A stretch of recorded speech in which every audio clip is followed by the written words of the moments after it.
ನಲಿಯುವ ಹಾರಾಡುವ ಗಿಳಿಗಳ ಮಾತಾಡಿಸಿ ಮುತ್ತಾಡುವ ಕಾಮನ ಬಿಲ್ಲೇರುವ ಜಾರುತಾನ ಮಾಡುವ ಹಗಲು ಇರುಳು ಒಂದಾಗಿ ಹಾಡುವ ಜೊತೆಯಲ್ಲಿ ಜೊತೆಯಲ್ಲಿರುವೆನು ಹೀಗೆ ಎಂದು ಹೊಸ ಹರುಷವ ತರುವೆನು ಇಂದು ಎಂದು.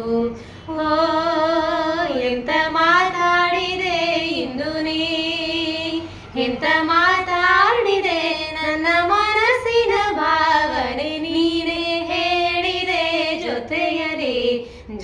ಜೊತೆಯಲ್ಲಿ ಇರುವೆನು ಹೀಗೆ ಎಂದು.